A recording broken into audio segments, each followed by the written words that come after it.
जदि आपण पाखे गोटे स्मार्टफोन अच्छी आप 2 मिनिट भल वीडियो बन शिखी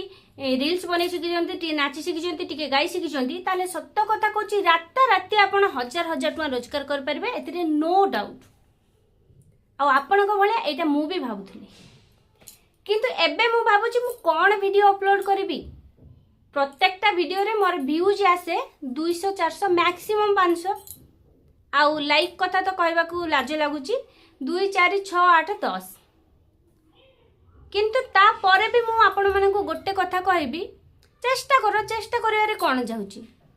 लोक मानको कथा तो लोक माने कहिबे किंतु सुनिबारे हमर तो किछि जाय आसे नाही। अरे बाबा चेष्टा तो करो जहा को भल लागे टिके वीडियो बनैया पई टिके रील्स बनैया पई जहा को भल लागे से माने बनांतु हुए तो हेई पारे न हेई पारे सब किछि तो आमे आगुरु जानि कि ना रखिनु ना जे हबो न हबो हेले हबो न हेले न हबो सेतिरे कोन जाय आसे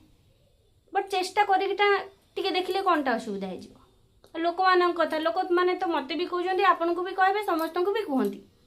तो लोक मानन कथा सुनिबा किछि आवश्यकता नाही मु एति कहबी चेष्टा कर हेले हबो न हेले न हबो सेतिरे भाबिबार किछि नाही बस टिके कामरु टिके टाइम बाहर करिकि जहार भी एटा शौक तो टिके कर सेतिरे असुविधा किछि नाही।